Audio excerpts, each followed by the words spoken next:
네, 안녕하세요.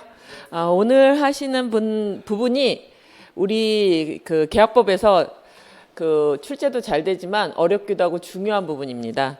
그래서 일단 그 교재 보시면 거기 계약상에서 가실 책임 부분 한번 보도록 하죠. 그래서 지금 우리는 그 계약이 성립하는 과정은 민청에서 배웠어요. 민청에서 배우고 있었는데 지금 계약이 체결된다 했으면 계약의 성립이죠. 성립이 어떻게 이루어지느냐 했을 때 일단 당사자, 목적, 의사표시가 있어야 되고, 그쵸? 특히 계약과 관련해서는 당사자, 목적, 이 부분이 우리가 제일 많이 보는 것들이잖아요. 근데 특히 계약이라고 하는 거는 의사표시가 2개 필요하고, 그렇죠? 그리고 서로 상반되는 의사표시에 합치가 있어야 된다. 이게 저희가 봤던 부분이었죠. 근데 계약이 아직 성립되기 전에, 그래서 성립돼서 이 계약이 우리가 원하는 효과를 나타내려면 성립되고 그 효과가 어떻게 돼요? 효력 요건을 모두 충족해서 유효가 됐을 때 그대로 효과가 나타나는 거죠. 그렇죠? 그런데 지금 우리가 계약 체결상의 가실 책임이라고 하는 얘기는 성립되기 이전의 단계예요. 그래서 우리가 뭐 매매 계약을 체결한다. 특히 이제 부동산 매매 계약 체결하는 경우에는 뭐 온라인 쇼핑을 하더라도 여러 개를 찾아보고 사잖아요. 그거 잘 안 찾잖아요. 바로 안 사잖아요. 특히 부동산 같은 경우는 어떻게 돼요? 이거 저거 다 보고서 사게 되는 거잖아요. 그러니까 어느 날 가서 바로 계약서 안 쓰죠. 그렇게 됐을 때 계약을 이곳저곳 다니면서 우리가 보고 있었단 말이에요. 그랬을 때 이게 아직 흥정을 한다는 얘기는 뭐죠? 아직 합치가 안 됐다는 얘기잖아요. 왜? 물건은 좋더라도 가격을 깎는다 했다는 얘기는 의사합치가 안 된 부분이 발생했던 거잖아요. 목적에 대해서 그 부분 부동산을 사겠다 했으면 한 사람은 2억에 팔겠다고 하는데 한 사람은 1억에 사겠다고 하면 뭐가 없는 거죠? 주관적 합치가 없는 거예요. 그럼 계약이 성립조차 안 됐다는 얘기예요. 근데 그렇게 흥정하고 있는 과정 속에서 한 사람의 고의 가실로 인해서 상대방한테 손해가 발생할 수도 있다는 얘기예요. 우리가 이렇게 둘러보러 다니잖아요. 뭐 임대차도 그렇고 방을 열어보러 갔는데 뭘 떨어뜨려서 깨뜨렸다 뭐 이런 일이 발생했을 때 아직은 계약을 체결하지 않았었잖아요. 그러면 계약 책임을 못 묻는다는 얘기예요. 그래서 특히 계약상 체결상의 가실 책임이라는 건 여러분들이 이런 일이 왜 문제가 되느냐 하는 걸 확인하시는 거예요. 그래서 여기서 문제가 되는 거는 사실 우리한테는 그렇게 문제가 되지 않았어요. 우리 구조 자체가. 이건 독일에서 나온 이론인데 여기 보세요. 일단 문제가 되는 게 뭐죠? 아직 계약을 체결하기 위해서 준비하거나 아직 성립되지 않았다는 거예요. 성립으로 가는 과정 중에서 한 사람, 그 계약의 당사자 일방이 책임이 있다. 여기서 책임 뭐죠? 고의 가실이 있었다는 얘기예요. 잘못이 있었을 경우에 상대방이 손해가 발생했을 때 이거를 계약 체결에 따른 주의 의무 위반으로 해가지고 계약 책임을 물을 수 있느냐 이게 논점이에요. 왜 그랬냐? 이런 논의가 나왔던 거는 사실은 논점의 그 발단은 독일법에 있어요. 독일법에서는 이 불법행위의 범위가 되게 작게 만들어져 있어요. 우리는 그냥 넓게 750조는 뭐라 했어요? 위법한 행위로 인해서 고의가실로 인해서 상대방에게 손해를 가했을 때는 책임을 주라고 만들어놨어요. 그러니까 우리는 불법행위를 적용할 수 있는 범위를 되게 일반 규정으로 만들어놨기 때문에 웬만한 거 다 불법 규정이 적용돼요. 근데 독일은 그렇게 적용하지 않아서 이런 경우에는 불법행위 책임이 성립하기 어려웠단 말이에요. 그러니까 이것도 어디에? 계약 책임 안에 집어넣을 수 없니? 이런 논의가 들어왔던 거예요. 그래서 그게 뭐냐면 우리가 이제 신입 배우셨을 때 원래는 계약의 내용은 아니었지만 당사자들에게 일정한 의무가 발생하기도 한다고 그랬어요. 그래서 부동산 매매 계약을 체결할 때는 제일 중요한 게 뭐죠? 목적이에요. 그리고 가격이 얼마냐 이게 제일 중요한 거잖아요. 그런데 내가 부동산 거래에서 주택으로 쓰겠다는데 그 앞에 쓰레기 매립장이 들어온다거나 장례식장이 들어온다면 내가 이 가격으로 안 살겠지 아니면 다른 가격으로 사겠지 하면 알려줄 고지 의무, 보호의무가 발생한다고 얘기했었잖아요. 그러니까 우리가 계약으로 합의한 부분이 아니더라도 계약상의 일정한 경우에 법률에는 조문이 없다 하더라도 신의 측상 너 같으면 그런 집 사겠니? 주택으로 쓰겠니? 이런 경우에는 만들어진단 말이에요. 그래서 이것도 불법 행위로 구성할 수 없으니까 독일에서 우리 그 보호 이론의 하나로서 이렇게 계약이 체결되는 과정에서는 채권자, 채무자 모두 어떤 계약과 관련해서 자기가 고의나 가실로 타인에게 손해를 입혔다면 이것도 계약 책임 안으로 끌어들여야 되지 않니? 이런 논의가 있던 게 이제 이게 발달된 이론이에요. 근데 사실 우리한테는 그렇게 필요하지 않아요. 우리한테는. 왜 그러냐면 우리는 750조 자체가 일반 규정으로 규정되어 있기 때문에 웬만한 건 다 750조로 넘어가면 돼요. 너 때문에 네가 실수를 해서 내가 손해를 입었잖아. 그러니까 불법행위의 책임을 질게 할 수 있단 말이에요. 근데 원인은 어디서 왔다고요? 독일 때문에 이런 이론이 만들어진 거예요. 독일에서는 불법행위 책임을 막 적용할 수 없기 때문에 계약 책임으로 우리가 이 책임도 지울 수 있는 거 아니야 하는 논의가 있었다는 걸 확인하시면 돼요. 그래서 그 밑에 이제 논의가 되는 것 중에 법적 성질과 관련해서 보면 거기서 나오죠. 그래서 이거를 계약 책임으로 볼 거니 불법 책임으로 볼 거니 이와 관련된 논의가 이제 여기에 논의의 첫 번째예요. 논의의 첫 번째예요. 근데 우리는 지금 말한 것처럼 부당이득 체계로 불법행위 체계로 왜 모든 것들이 다 해결될 수 있어요. 다른 사람한테 우리는 당연히 그렇게 생각하잖아요. 다른 사람 물건 자기가 깨트렸다. 그럼 돈 갚아줘야 된다고 생각하잖아요. 자기가 부주에서 깨트렸으면. 그렇기 때문에 문제가 되지 않는데 독일에서 특히 문제가 됐던 거예요. 그래서 여기서 여러분들이 확인하실 거는 이거는 독자적으로 인정할 거냐 왜 만들어졌느냐만 이해를 하시면 돼요. 왜 만들어졌냐를 이해하시면 교섭 단계에서 이렇게 신의 측에 기초해서 보호 의무를 적용해서 이거를 계약 책임으로 물을 수 있니? 이게 이제 논의의 초점이라는 거예요. 논의의 초점인데 우리가 얘기한 것처럼 우리 판례는 어떻게 봤어요? 우리 판례는 부당이득으로 해결하면 되지 계약이 성립하지 않았는데 왜 여기다 갖다 붙이냐 이거예요.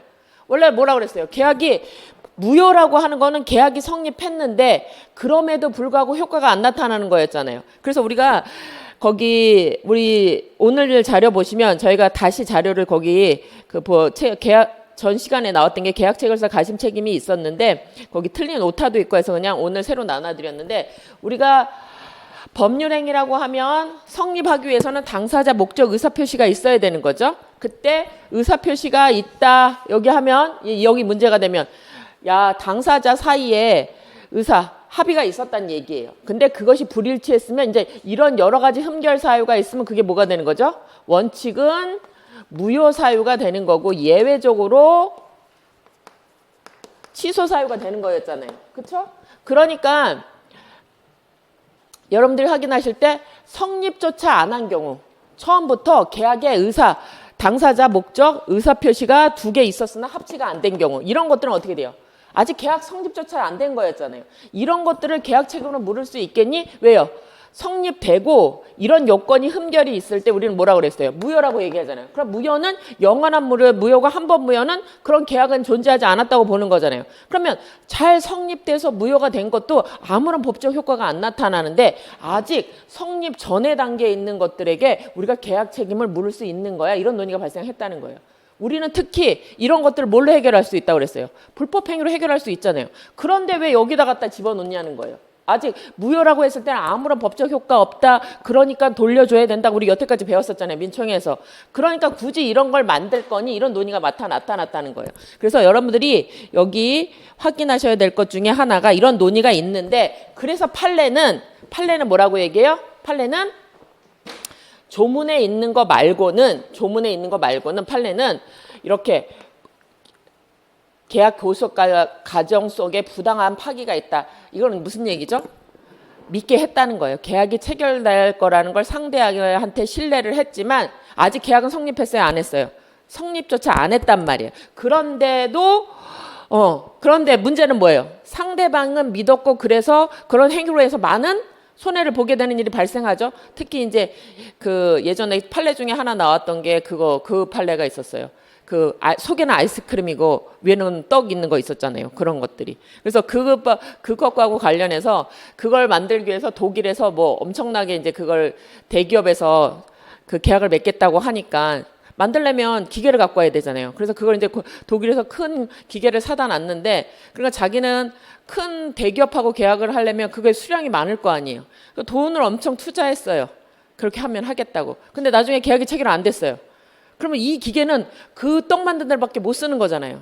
그럼 이런 걸 어떻게 할 거니 하는 문제가 문제가 된 거예요. 그래서 이런 문제가 됐을 때 계약이 체결된 건 아니잖아요. 그럼 계약법으로 규율할 수 없잖아요. 그럼 이걸 뭘로 할 거니 했을 때 판례는 뭐라고 얘기해요? 이거를 우리는 불법 행위로 그냥 인정했지 아직 계약 체결 무효도 아니고 성립도 안 했는데 이거를 계약 책임으로 물을 수 있니? 이런 논의가 있다는 얘기예요. 그래서 지금 여기도 시험 문제가 나왔어요. 계약의 부당 파기까지. 그러면 여러분들이 문제가 나왔을 때 어떻게 쓰셔야 돼요? 이런 얘기가 조문에는 계약 체결성에 가실 책임이 있다. 있는 게 이렇게 있지만 우리는 계약 책임으로 물을 건지 불법 행위 책임으로 물을 건지 문제가 된다. 근데 조문에는 이제 우리가 조문에 있는 게 이거죠. 535조라는 게 계약 체결상 가실 책임이라고 하면서 여기는 되게 좁은 범위 안에서만 인정되고 있어요. 거기 보세요. 계약 체결상의 가실 책임이라고 했을 때 아까 우리가 뭐라고 그랬어요? 계약이 성립되기 이전 단계뿐만 아니라 계약이 무효되는 단계 있고 취소되는 단계 다 성립이 안 된 거잖아요. 합의가 없어서 불성립된 것도 계약의 효력이 없는 거지만 성립을 했지만 무효사인 것도 계약의 효력이 안 나타나는 거잖아요. 그럼 이런 두 가지 경우에 다 적용될 수 있느냐는 게 독일의 논의였다면 우리는 조문에는 뭐만 들어와 있냐? 여기 뭐라고 했어요? 목적이 불능한 계약을 체결했을 때 그 불능을 알았거나 알 수 있는 자는 자기는 알았어요. 자기 물건이 이미 목적이 불능하다는 걸. 그런데 그 상대방 뭐라는 거예요? 몰랐기 때문에 여기다가 어떻게 돼요? 계약이 인정될 건지 알고 돈도 빌려오고 막 이랬을 거 아니에요. 이런 경우에 손해배상을 해야 된다고 얘기하고 있어요. 그런데 그때 여기 이제 그러면 얼마를 배상해줘야 하는 게 문제가 된 거예요. 계약은 체결됐어요? 안 체결됐어요? 안 체결됐잖아요. 그러니까 그러면 손해본 게 얼마니? 이게 논의가 된 거예요. 그랬을 때 계약이 유효했을 때 이게 아니라 유효함으로 생길 여기죠? 유효함으로 인해서 생길 이익을 넘지 못한다. 계약이 유효했으면 아까 그 집이 얼마였다고 그랬어요? 2억이었다고 얘기했었죠. 그러면 2억에 대한 손해를 입게 되는 거잖아요. 그 계약 건물을 못 사게 되는 거. 그건 아니라는 거잖아요. 계약은 안 성립됐으니까. 그래서 여기는 이때 손해를 배상해야 되는데 그때는 여기 뭐라고 돼 있어요? 계약이 유효라고 믿음으로써 입는 손해라는 거예요. 그럼 우리가 신뢰이익, 믿는 이익, 신뢰이익이라고 얘기하고 이건 원래요? 계약이 유효하기 때문에 이행할 때 얻는 이익, 이행이익이라고 얘기하는 거예요. 그래서 이거는 아직 계약은 맺어졌지 않았으니까 이행할 이익보다는 어떻게 돼요? 넘으면 안 된다는 거예요. 얘 신뢰이익이 더 클 수는 없다는 얘기. 아무리 커도 어떻게 돼요? 계약이 성립했을 때 얻는 이익보다 더 크진 않을 거 아니에요. 그 손해가. 그러니까 조문이 이렇게 돼 있다는 얘기예요. 그랬을 때 상대방이 그 불능을 알았거나 알 수 있을 때는 적용되지 않는다. 그래서 우리 이제 민법의 기본 개념들 중에 하나가 특별히 없는 조항을 만들어 놓는 경우들이 있어요. 우리 민총에서 배웠을 때 없는 조항들 만들어 놓는 거 뭐 배우셨어요? 35조의 법인의 불법행위 책임, 135조의 무권 대리인의 책임, 그리고 표현 대리 책임 125, 126, 129조는 뭐죠? 원래는 책임 안 지는 사람들이에요, 다. 그런데 35조, 135조에서 뭐죠? 특별히 규정을 둬서 책임을 지라고 만들어둔 규정들이 있단 말이에요. 그러면 그런 규정들의 기본 패턴은 뭐가 돼 있냐? 원래는 35조나 135조 같은 경우처럼 거기 구조가 어떻게 되면 원래는 본인 무권대리라고 하면 어떻게 돼요?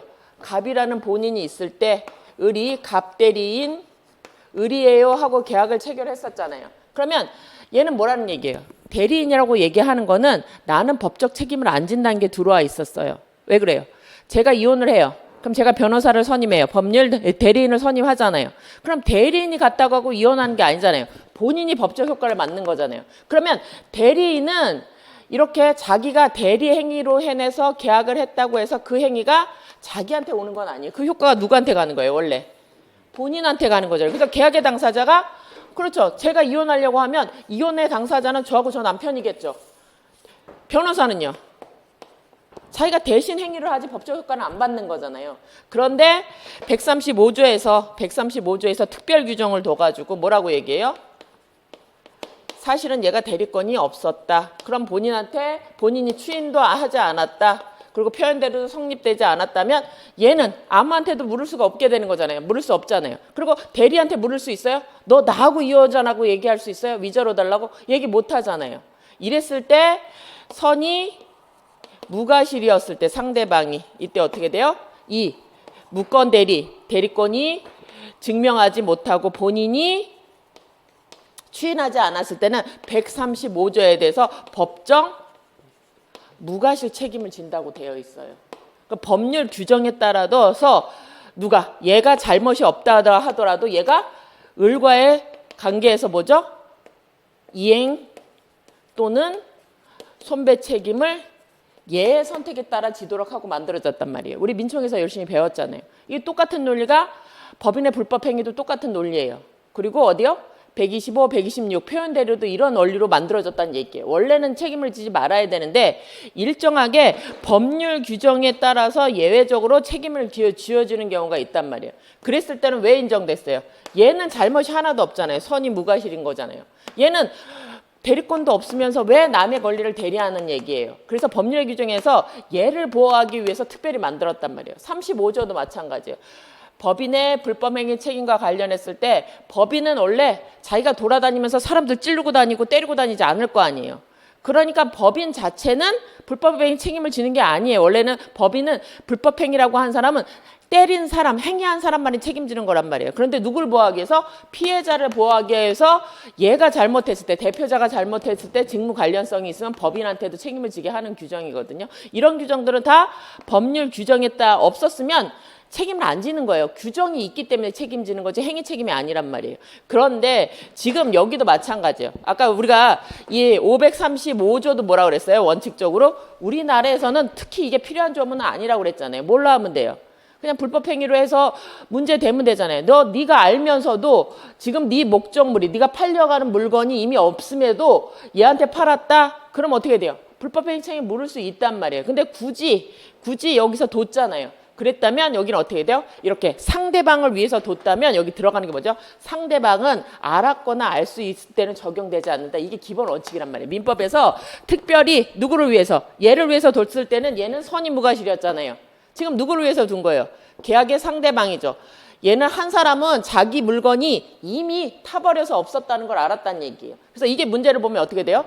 저 내용이 보면 계약이 성립할 당시에 어떻게 되죠? 이미 이 집은 화자가 돼서 없는 거잖아요. 그럼 우리 뭐하고 관련돼 있어요? 거기 보충 자료에서 이거잖아요. 여기 실현 가능성이 있다. 이거 뭐죠?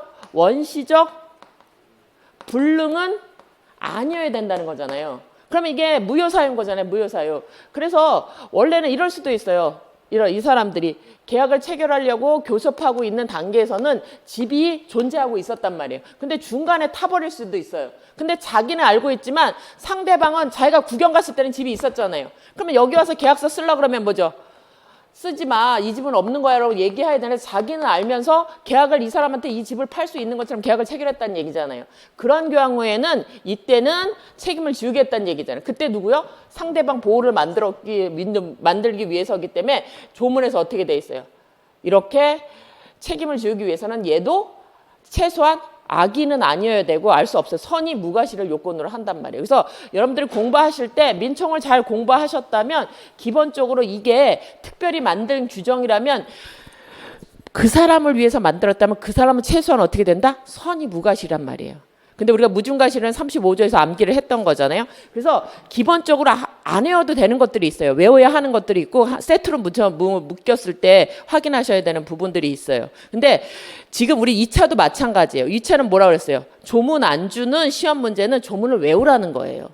그리고 왜 이 조문이 만들어졌는지를 이해할 수 있고 그걸 써낼 수 있으면 남보다 좋은 점수를 얻는다는 거예요. 똑같이 조문을 암기했다고 해서 그냥 조문을 배워 쓰는 게 아니라 왜 문제되는지 논점만 하나 써도 출제위원들은 이 사람의 그 답안지가 틀리다는 걸 이해하고 썼다는 걸. 그러니까 우리가 쓰는 건 뭐예요? 가서 조문은 쓸 거 아니에요. 조문은 우리가 이제 암기를 쓸 건데 그걸 쓰는 게 아니라 앞에다 왜 문제되는지 한 문장만 써줬을 때 이미지는 확실히 달라요. 우리가 이제 채점하러 들어갔을 때 이 사람이 그냥 조문만 외우고 온 사람인지 논리를 갖고 온 사람인지 한 문장만 봐도 알거든요. 이것들이. 근데 그런 것들이에요. 그래서 이렇게 특히 이제 주관식을 갈 때는 객관식은 뭐예요? 있는 대로 찍으면 되잖아요. 근데 저 사람하고 나하고 차이점을 보여줘야 되잖아요. 똑같게 들어갔을 때 한마디가 들어갔느냐. 그러니까 법학은 이 요건과 효과의 학문이에요. 어떻게 요건이 만들어지고 효과가 만들어지냐 하는데 이렇게 특별히 만든 조문들이 있어요. 원래는 없어도 되는데 만들어지는 이렇게 조문들이 있단 말이에요. 그렇기 때문에 이 조문이 없었으면 얘는 아무런 효과도 못 받는 거예요. 근데 법률 규정이 있기 때문에 지금 당사자는 원래는 어떻게 시작했어요? 자기의 법률 행위, 의사대로 행위를 시작하려고 한 거잖아요. 자기가 원하는 대로 효과를 얻으려고 시작했는데 원하는 대로 효과는 못 얻잖아요. 본인하고 계약을 체결 못 하잖아요. 그랬을 때 효과를 누가 주는 거예요, 이거는? 법률 규정에 따라서 얘한테 효과를 주는 거잖아요. 그래서 이런 규정이 없다면 이 을은 책임을 안 지는 경우예요. 표현대로도 마찬가지고 이런 구들이 마찬가지란 말이에요. 이 535조도 마찬가지예요. 우리나라는 그런 논의 자체가 필요 없는 거였기 때문에 여기 조문 자체가 들어와서 인정되는데 그것도 어디만? 여러 가지 무효사가 되게 많았었잖아요. 무효사회가 되게 많은데 뭐만?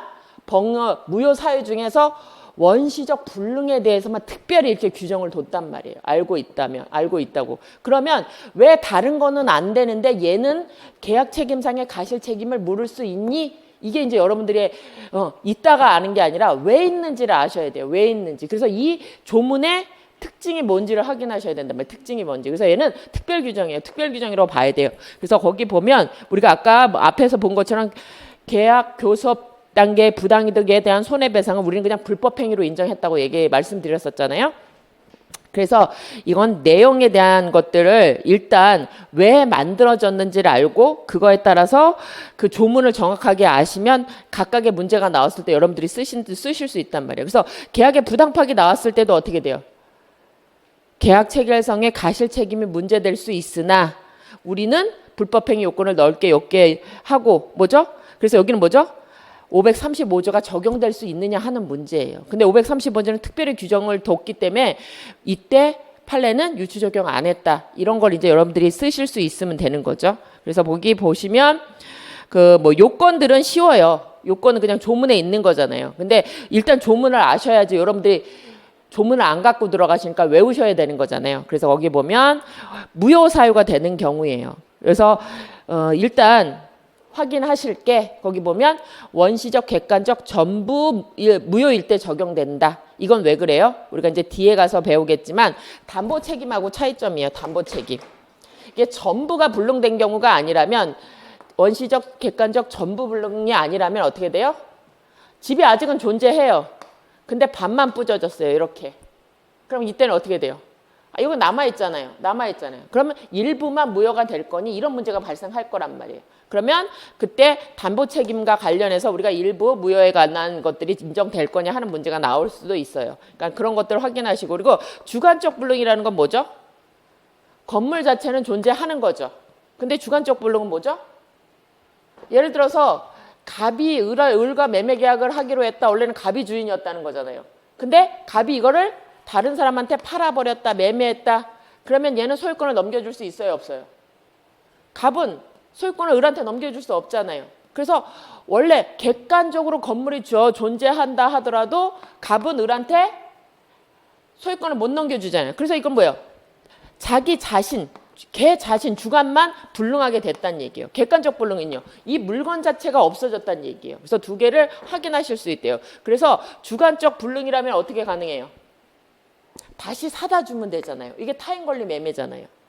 그래서 남의 물건을 팔은 거하고 똑같아지기 때문에 이것도 이제 뒤에 가서 우리가 이제 담보 책임 문제가 될 거라는 거예요. 그래서 원시적 불능과 계약 체결상 가실 책임이라고 하는 거는 계약 체결상 가실 책임에 대해서 우리는 전부 모든 유형의 가실 책임을 계약 체결상 가실 책임을 인정하지 않고 뭐만 인정하고 있다? 원시적 불능에 대해서만 인정하고 있다. 그래서 여러 가지 무효 사유 중에서 뭐죠? 객관적, 원시적 전부 무효가 됐을 때 상대방에게 손해가 발생하고 그리고 자기는 고의 가실로 알고 있었고 상대방은 선의 무가실이었을 때 인정된다라고 확인하시면 돼요.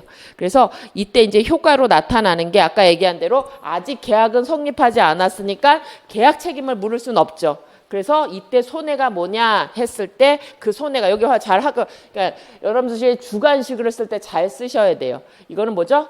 계약이 유효함으로 입는 손해가 아니라 유효함으로 믿어서 입는 손해예요. 계약은 아직 체결 안 됐잖아요. 근데 자기한테 유효하다고 믿어서 문제가 된 거잖아요. 그래서 유효함으로 믿은 손해라는 게 뭐죠? 우리가 신뢰이익이라고 얘기하고 그럼 어떻게 돼요? 내가 아까 얘기한 대로 계약이 유효할 거니까 나는 아까 뭐죠? 독일 가서 기계 사오고 막 이럴 거 아니에요. 이런 것들이 관련해서 이제 논의가 될 수 있다는 거예요. 그렇다 하더라도 뭘 넘을 수는 없다?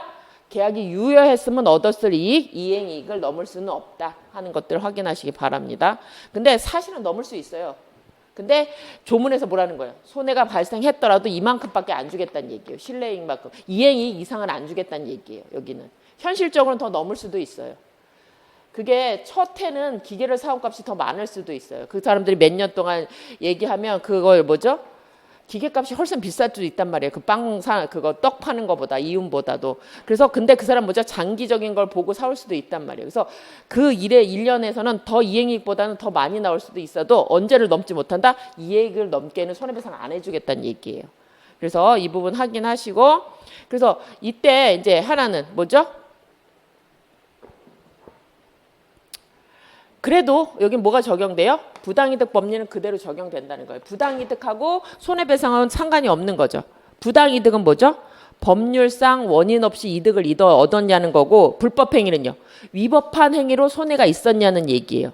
근데 계약이 없는데 내가 이미 물건을 이전해 줬거나 이런 것들은 받아올 수 있다는 얘기예요. 이게 이제 차이점을 여러분들이 확인하실 수 있어야 돼요. 그래서 확인하시고, 그것과 관련해서 거기 이제 밑에 보시면 이게 이제 아까 얘기한 대로 우리는 조문에 535조밖에 없단 말이에요. 535조는 뭐라 했어요?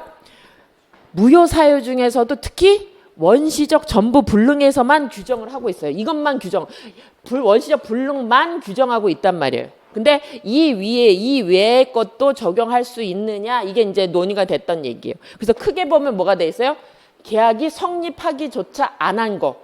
그렇죠? 불성립과 또 어떻게 돼요? 성립은 했으나 효력이 안 나타나는 거. 무효 아니면 취소된 행위들은 소급해서 무효가 되니까 효력이 발생 안 할 거냐. 계약 책임은 없는 거잖아요. 이런 경우에 다 적용될 수 있느냐 하는 거예요. 일단은 여기는 뭐였었어요? 조문에 있는 거는 성립은 했는데 뭐가? 효력 요건 중에서 실현 가능성의 문제 중에 즉 뭐죠? 불능이 돼서 원시적 완전히 불능이 돼서 무효가 됐을 때만 지금 조문에 535조를 규정하고 있는 거잖아요. 요것만. 그러면 지금 불성립에 대해서는 조문 없는 거잖아요. 그렇죠? 그리고 성립했지만 무효 사유들 다른 것들 되게 많았었잖아요. 권리 능력 없냐, 행위 능력 없냐, 이사 능력 많은데 걔네들은 지금 여기 규정이 없는 거잖아요. 그런 것들에 다 적용될 수 있니? 그게 문제가 됐던 거예요.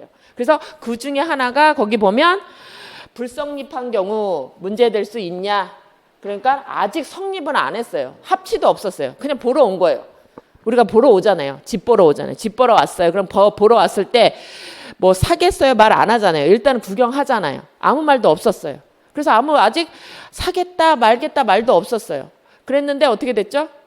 이걸 사겠다고 말하려고 하는데 구경하면서 천장 깨트리고 막 이렇게 되는 경우도 발생할 수도 있잖아요. 구경하면서 뭐 도자기 하나 깨트려도 막 엄청 비쌀 거 아니에요. 이런 경우에 이게 계약 책임으로 물을 수 있느냐, 이게 논의가 된 거예요. 근데 우리는 뭐라고 하면 된다고 그랬어요?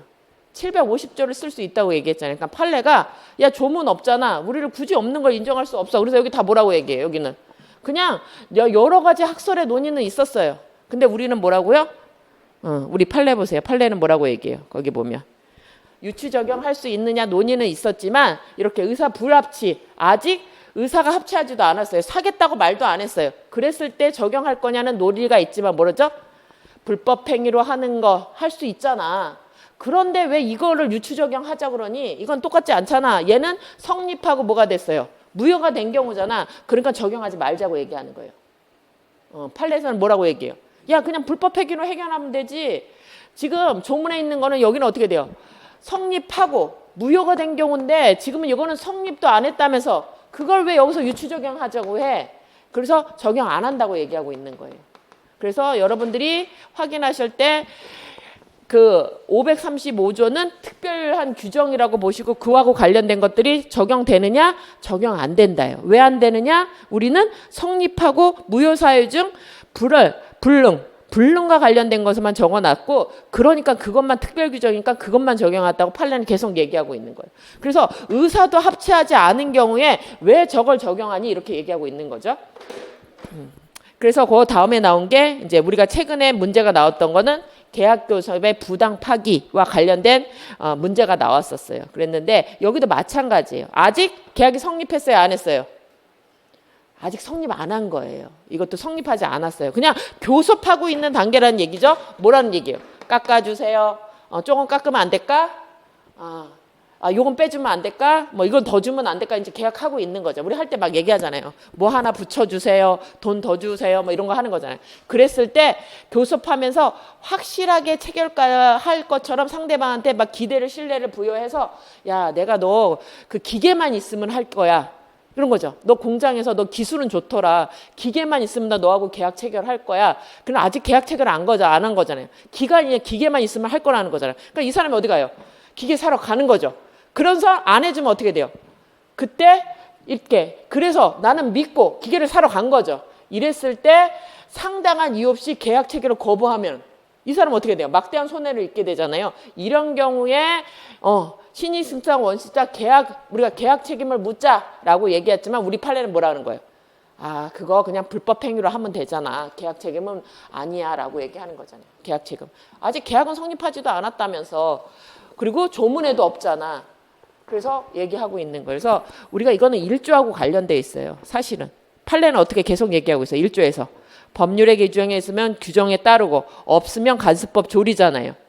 그래서 지금 규정에 있는 게 지금 조문에 있는 건 뭐였어요? 아까 불성립이 아니라 성립하고 불능인 무효만 규정하고 있는데 여기는 성립도 않은 경우에 그걸 왜 유추 적용하니? 우린 뭐가 있는데 불법 행위로만 구성하면 되잖아. 이렇게 얘기하고 있다는 얘기예요.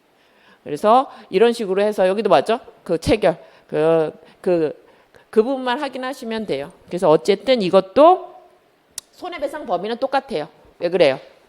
이때 손해가 얼마니 했을 때 여기도 어떻게 되죠? 불법행위 손해라고 얘기하고 이때는 유효하면 아직 계약은 체결된 거 아니잖아요. 그러니까 이행이익은 어차피 못 묻는단 말이에요. 불법행위를 하더라도. 그래서 이게 믿었다던 이익, 신뢰이익에 한정된다 하는 것 정도 확인하시면 돼요. 그래서 그 정도 이제 여러분들이 확인하시면 되고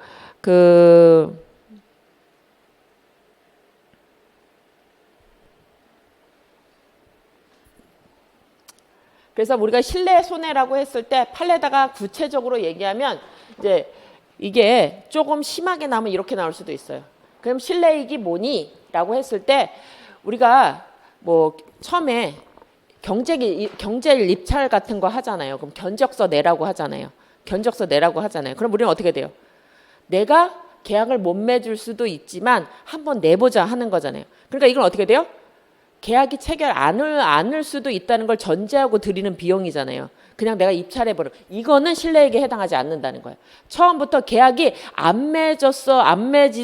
계약이 체결되지 않더라도 내가 기회를 갖기 위해서 제공되는 비용이잖아요. 이걸 우리는 신뢰이익이라고 하지 않아요. 그래서 여기 보면 아까 얘기하는 건 부당 우리가 계약 체결의 부당 파기의 경우에는 그 기계만 있으면 내가 계약을 체결하겠어라고 하는 것들이잖아요. 그러니까 그렇기 때문에 기계가 갖고 오면 나는 계약을 체결될 거라고 생각하고 지출한 비용이었잖아요. 근데 견적서는 경쟁 입찰할 때 견적서 내는 건 뭐예요?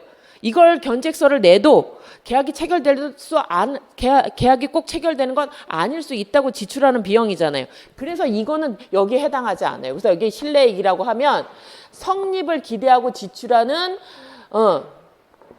준비비용 같이 신뢰가 없었더라면 총상 지불되지 않았을 비용만 얘기하는 거예요. 이것들은. 그렇죠? 우리가 아까 계약 체결 안 됐을 거면 기계 사러 안 갈 거잖아요. 그런 비용이 신뢰이익이고 여기 보는 것처럼 확고한 신뢰가 부여되기 이전에 교섭 당사자가 계약이 체결되지 않아도 어쩔 수 없다고 제출하는 비용. 이거 뭐죠? 경제 입찰에서 제안서나 뭐 견적서 이런 거 뽑아가지고 가는 것들 있잖아요. 이런 비용은 여기에 포함되지 않는다는 얘기예요. 그래서 부당파기라고 하면 내가 계약을 꼭 체결될 수 있는 것처럼 상대방을 믿었기 때문에 지출하는 비용을 말한다. 그래서 계약이 체결 안 돼도 어쩔 수 없어 하고 지출하는 비용은 여기 신뢰에게는 해당되지 않는다. 왜 그래요? 계약이 유효할 거라고 믿고 지출한 비용은 아니잖아요. 처음부터 계약이 성립하도 안 돼도 어쩔 수 없다고 얘기한 거잖아요. 그래서 이거는 신뢰에게 포함되지 않는다는 얘기예요. 그래서 그 이제 문제가 나온다면 문제가 이제 우리가 조금 더 요게 이제 한번 나왔기 때문에 그 다음에 나올 수 있는 문제들은 요런 것까지 이제 나올 수 있어요. 이렇게 해가지고 포함되니 뭐 어디까지 배상해야 될까 뭐 이런 식으로 얘기할 수 있는 거죠.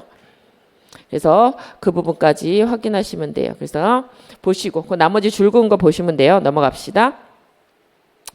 그래서 이제 두 번째는 아까 얘기한 대로 뭐죠? 우리가 얘기한 대로 계약은 성립했지만 무효가 되는 사유는 되게 많았잖아요. 강행규정 위반이면 무효, 103조 위반도 무효도 많았었잖아요. 취소 사유도 제한 능력자가 했으면 취소. 또 뭐가 돼 있었죠? 사고 취소, 사기 취소 이런 것들이 있었잖아요. 그럼 이런 것들에 대해서도 적용될 수 있을까? 이제 논의가 된 거예요. 근데 지금 우리는 뭐라고 얘기했어요? 아까 얘기한 대로 우리는 535조는 불능에 대해서만 얘기하고 있기 때문에 그런 것들과 관련해서 판례는 뭐래요? 이런 것들이 좌절돼서 손해를 입었다고 하더라도 그냥 손해배상 불법행위로 그냥 해결해. 왜 자꾸 계약 책임으로 물으려고 하는 거야? 그건 535조는 원시적 불능과 관련해서 적혀 있으니까 걔만 적용되는 거지. 그냥 일반 불법행위로 다 적용하라는 얘기예요. 그래서 이제 확인하시면 되고 특히 이제 우리가 민법 총칙에서 배웠던 거 경과실로 인한 착오 취소의 경우에 이때 불법행위가 되냐 그나마 불법행위가 되냐 하는 논의가 있었어요. 불법행위가 되기 위해서는 요건이 뭐였죠? 고의가실로 위법한 행위를 했어야 되는 거잖아요. 근데 우리 표 봅시다. 표 109조에서 뭐라고 돼 있어요? 109조. 그래서 지금은 올해부터 문제가 어떻게 나온다 그랬어요? 민청하고 섞여서 케이스 문제가 나오고 있어요. 그래서 민청에서 배웠던 것들이 여기하고 연결돼 있는 게 지금 나오기 시작하고 있어요. 그래서 여러분들이 그런 부분도 이제 잘 보셔야 돼요. 왜 그래요? 계약의 성립과 관련된 거는 다 민청에 있던 얘기였어요. 근데 지금 우리가 보게 되는 계약 강론은 여기죠. 계약은 잘 성립해서 유효하게 됐다. 그랬을 때 계약의 내용에 따라서 매매는 어떤 효과가 있을 거니 임대차 계약은 어떤 효과가 있을 때 그걸 얘기하는 거잖아요. 그런데 계약이 잘 성립 안 됐느냐 하는 문제는 민청에서 다 공부를 했다고 생각을 하고 있는 거죠. 근데 우리가 그걸 객관식에서 봤지만 이 내용 안에는 각각의 매매 계약이 체결됐다, 임대차 계약이 체결됐다는 무효 요건이 없이 잘 유효로 됐다는 게 들어가 있는 거잖아요. 근데 임대차 매매 계약을 문제를 내면서 1번은 무효가 됐을 때는 어떤 효과가, 유효였을 때 어떤 효과가 나타나는지 이렇게 물어볼 수도 있다는 얘기예요. 그래서 여기 보면 착오 취소는 어떻게 되죠? 착오 취소는 의사의 불일치를 뭐죠? 표의자도 모른다는 거죠. 이게 107조의 진위 아닌 의사표시와 통정허위 표시의 차이점이었잖아요. 이게 차이점이잖아요. 얘네 둘은. 크게 나누면 어떻게 나눠요? 일단 얘하고 구별돼야 되죠. 107, 108, 109조하고 110조는 구별돼야 됐었잖아요. 왜요? 얘네 세 개는 의사가 불일치하고 있는 때 문제였잖아요. 근데 110조는 의사는 일치하지만 뭐가 문제였어요? 내가 그걸 사겠다고 한 건 맞아요. 근데 사겠다고 하는 이유가 뭐예요? 쏘가서 아니면 강박에 의해서 공포심 때문에 사게 된 게 문제였잖아요. 그래서 원래 107, 108, 109조는 다 의사가 불일치하는 거야. 내가 원했던 게 아니란 말이에요. 내가 원했던 게 아니에요. 의사표시가 안 했는데 효과가 나타나는 거죠. 근데 착오는 특히 뭐였죠? 이런 불일치를 누구죠? 표의자 자신도 모른다가 시작되는 거잖아요. 모른다. 그래서 모르는데 그래서 원칙은 유효해요. 근데 내용상 착오고 중요 부분의 착오를 증명하면 취소할 수 있게 되는 거고 상대방이 어떻게 돼요? 하지만 너한테는 중과실이 있다라고 얘기하면 입증이 됐으면 취소권이 배제된단 말이에요. 피서권이 배제돼요. 그래서 여기는 중요한 게 뭐가 있어요? 중과실이 있으면 취소 못하면 뭐는 있으면요? 경과실만 있으면 취소할 수 있다는 거잖아요. 경과실이 있을 때도 취소는 가능하다는 거잖아요. 몇 조에 따라서. 취소할 수 있다는 얘기잖아요. 109조에 따라서. 그러니까 이게 민법 109조에 따라서 이루어질 행위니까 법에 어긋나는 행위가 아니잖아요. 그래서 경과실 착오 취소의 경우에는 뭐가 아니다? 위법성이 없어서 우리가 아까 뭐라 그랬어요? 계약 체결되기 전에 불합의나 무효 취소되는 경우에는 535조가 적용되는 거 아니면 불법행위를 적용하고 있다고 그랬잖아요. 판례가. 근데 경과실 취소의 경우에는 뭐가 없어요. 불법행위를 적용하려고 해도 여긴 뭐죠? 법에 어긋나는 행위가 아니고 109조에 따라서 경과실 있는 자도 취소할 수 있기 때문에 한 행위잖아요. 그러니까 위법성이 없어서 위법한 행위가 아니기 때문에 몇 조가 적용 안 된다? 불법 행위도 적용되지 않고 유효한 행위로 끝나버린단 말이에요. 손해배상 못 받게 된다는 얘기예요. 그래서 여러분들이 이제 문제가 나왔을 때 지금 이제 앞으로 나오면 여기는 민총에서 배운 거기 때문에 뭐 이렇게 작은 문제로 이렇게 나올 수도 있어요. 이거는 우리가 민총에서 열심히 배운 거잖아요. 경과실로 차고 취소하는 경우에는 차고 취소할 수 있어요, 없어요? 표의자는 취소할 수 있잖아요. 왜요? 109조에서 중과실만 아니면 취소할 수 있다고 그랬잖아요. 그래서 그 규정에 따라서 한 것이기 때문에 얘는 위법한 불법 행위를라고 볼 수 없다. 그래서 얘는 뭘 못해요? 손해배상 청구 못한다예요. 뭘로도? 불법 행위로도 인정 못한다. 이게 109조 우리가 민총하고 관련돼 있던 얘기들이에요. 그래서 문제가 지금 자꾸 민총하고도 연결되고 나오기 때문에 공부하실 때 처음부터 잘 해놓으시면 되게 어려운 것 같아도 나중에는 다 연결돼요. 그래서 지금 우리가 이제 기본 강의 시간 때는 일단 조문을 정확하게 아시는 게 필요해요. 조문을 정확하게 아는 게 필요하고 그거에 따라서 이 조문이 특별 조문이면 특별 조문인 이유를 아셔야 돼요. 항상 얘기한 대로 원래는 아닌데 이거는 특별히 만들어 놓으니까 다른 것들이 적용된다. 이게 아셔야 돼요. 특별히 만들어진 거는 기본적인 요건은 이런 식으로 만들어졌단 말이에요. 특별히 누군가를 위해서 만들어졌을 때는 걔는 최소한 선의 무과실이에요. 근데 얘가 더 보호되는 경우에는 선의 무중과실인 애가 35조에 있었다는 얘기예요. 이게 기본이란 말이죠. 그래서 저렇게 되면 암기할 게 많이 줄어요. 비슷한 세트는 같이 외워야 되니까 세트가 되게 많이 준다는 얘기예요. 그래서 제가 이제 뭐 특별히 규정한 거 나왔으면 누구를 보호하기 위해서 만들었으면 걔는 선의 무과실해야 된다. 같이 세트로 외우시면 된단 말이에요. 그래서 이것도 535조도 그런 식으로 이제 우리가 확인을 하시면 돼요. 그래서 다 보셨고 그래서 오늘 자료 갖고 우리가 정리를 해봅시다. 그래서 정리를 해보면 저기는 우리가 지금은 기본 강의에서 제일 중요한 건 뭐죠? 조문이 있다예요.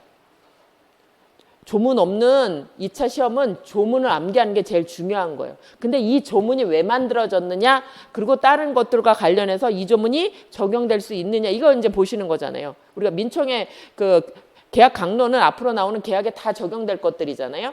이제 총론하고 관련해서. 그래서 여기 보시면 여기 지금 얘기한 대로 계약의 성립 과정, 아직 성립되기 전에 일방이 책임 있는 사유, 이게 뭐죠? 고의 가실이라는 거예요. 고의로 아닌 주의 의무를 위반해서 손해를 입혔다. 계약의 상대방에게 손해를 입혔다. 그때 손해배상 책임을 지을 수 있느냐 이런 문제인데 우리 민법에서는 원시적 불능과 관련해서 계약이 무효됐을 때만 계약 체결상의 가실 책임이라는 규정을 두고 있다예요. 규정을 두고 있다. 그래서 여기는 이것만 두고 있기 때문에 판례는 뭐라고 얘기해요? 나머지는 우리는 불법 행위를 원칙적으로 적용한다라고 얘기한단 말이에요. 우리는 독이라고 안 갔다. 우리는 750조가 일반 규정이기 때문에 웬만한 것들은 다 750조로 해결할 수 있기 때문에 굳이 아직 계약이 성립하지 않았는데도 계약 책임은 둘 필요가 없다는 얘기예요. 그래서 여기 535조 계약 체결 가실 책임 규정과 관련해서 요건들이 있을 땐 여러분들이 확인하셔야 돼요. 원시적 여기 목적이 불능이다 했을 때 뭐라고요? 원시적, 객관적 전부 불능이라서 계약이 어떻게 돼요? 무효가 됐다. 그래서 계약은 체결 안 된 거죠.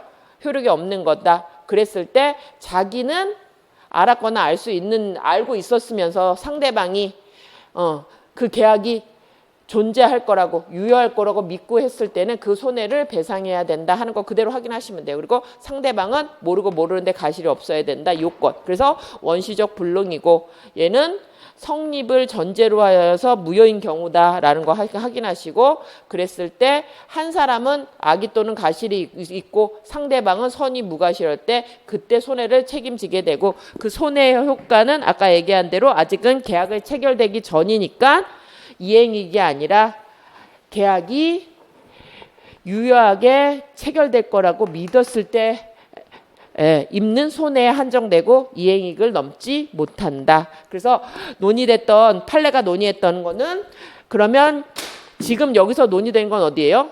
성립했으나 무효가 된 경우잖아요. 그러면 불성립된 경우나 성립했으나 취소가 된 109조의 경우에도 이게 그대로 적용될 거니 그랬을 때 원칙은 어떻게 돼요?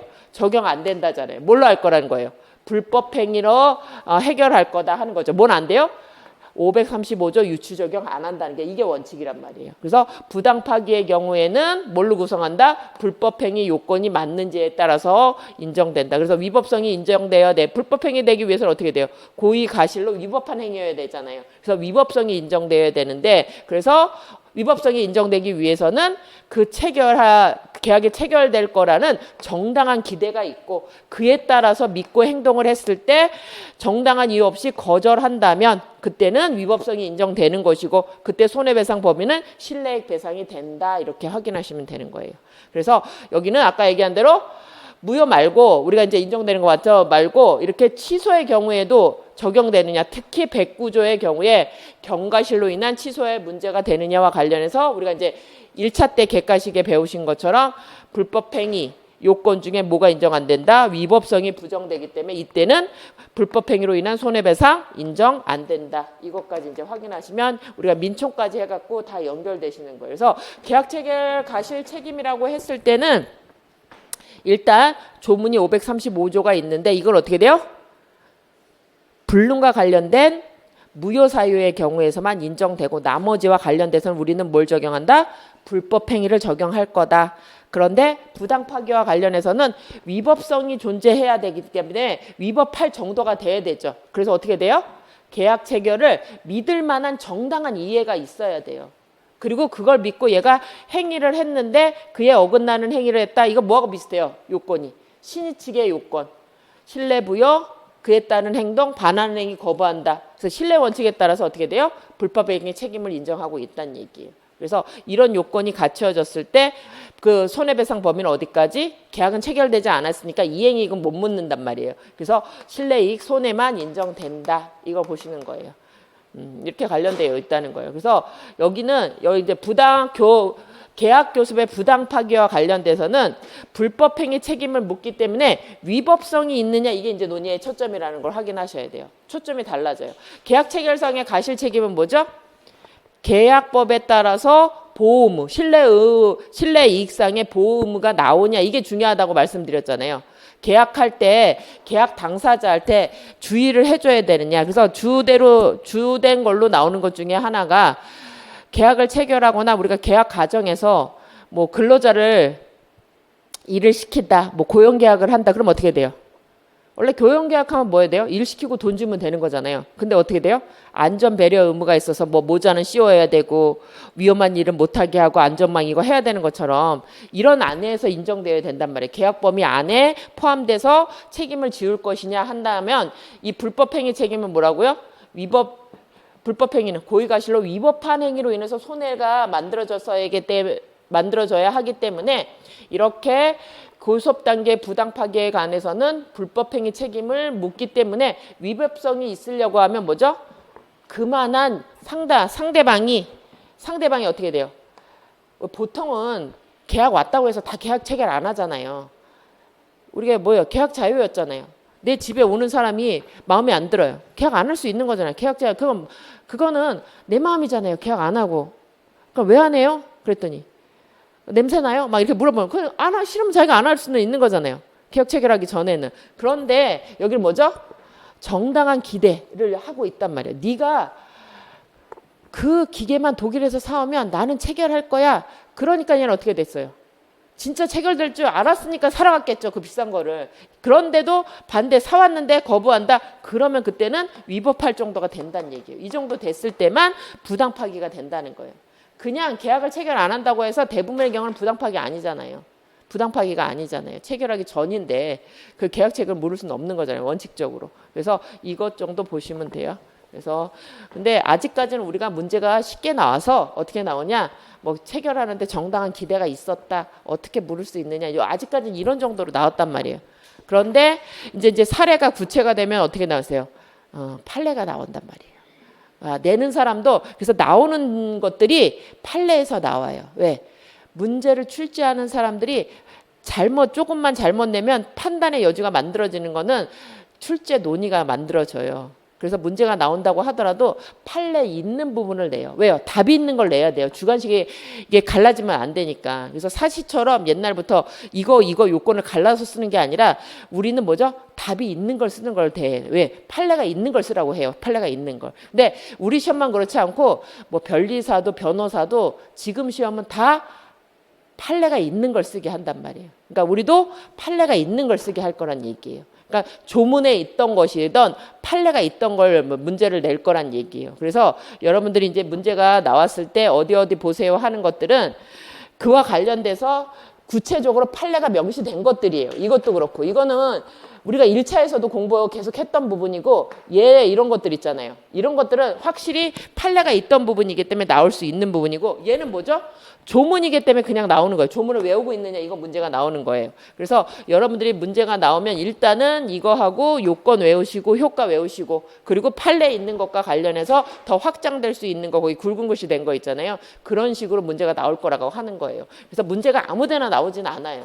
조문이 나오든 판례가 나오든 해요. 그래서 기본 과정에서는 여러분들이 하셔야 될 게 조문이 어떻게 만들어지는 걸 확인하시고 그 조문에 따르는 그 요건하고 효과만 일단 확인하시는 거예요. 그래서 책을 읽어보시고 거기 있는 판례들을 그냥 모든 걸 읽으시라는 게 아니라 다 아시라는 게 아니라 읽어보시면서 논리를 확인해 보시라는 거예요. 그럼 나중에 케이스 봤을 때 여러분들이 이제 확인하기 쉬워져요. 그리고선 지금은 최소한 그 정리 자료에 드린 것 정도는 보시면서 체크를 해 놓으시라는 거예요. 내가 암기할 수 있는지. 그래서 제가 정리 자료에는 조문을 다 박아놨어요. 반복되는 것 같으면서도 조문을 박아놓은 것들이 있어요. 그럼 최소한 이번 기본 강의 시간에는 그 조문이라도 눈에 여러분들이 찍으시고 그와 관련해서 그 요건까지는 요건 효과 이거 몇 줄 안 돼요. 그것도 다 그 조문 이것도 이거잖아요. 이 조문에 있는 것들을 그대로 이렇게 적어 놓은 거잖아요. 그러면 최소한 기본 강의에서 하실 일들은 요것들에 관한 걸 내가 숙지를 하는 거예요. 어떤 조문이 있다. 여기까지 하시고 그래서 그 조문을 쓸 때 요렇게 요 정도는 써야 된다 하는 것들 있잖아요. 요 굵은 것이 정도는 내가 쓸 수 있게 하고 효과는 요렇게 된다 정도만 지금은 쓸 수 없어도 돼요. 그냥 이해하고 계시면 돼요. 그래서 이 과정을 계속 반복하셔서 나중에 쓸 수 있냐 하는 부분이고 이제 고기를 넘으셔서 그와 관련된 판례들이 확장되면 어디까지 나올 거냐 그럼 있는 것들은 요 정도까지 나올 수 있다는 얘기예요. 그래서 지금 벌써 이건 나왔다는 얘기고 이제 그런 부분들을 이제 확인하시는 거죠. 그래서 얘는 나왔기 때문에 그냥 요건만 나오는 게 아니라 조금 더 변형돼서 사례 문제 비슷하게 이제 판례처럼 이렇게 나올 수도 있다는 얘기예요. 그래서 한번 나온 것들은 그대로 나오는 게 아니라 약간 더 사례 문제식 돼서 어렵게 나오긴 해요. 이미 나왔던 것들은 기본 걸 쓰고 하는 거니까. 그래서 계약체계서를 가실 책임이라고 하는 게 사실 우리나라에서는 그렇게 중요하지 않는데 이 조문은 있기 때문에 어쩔 수 없어요. 그래서 부당파기 판례까지 이제 우리가 나왔다. 그 정도 확인하시면 돼요. 그래서 이제 쉬었다가 우리가 동시행 항변권 보도록 하겠습니다.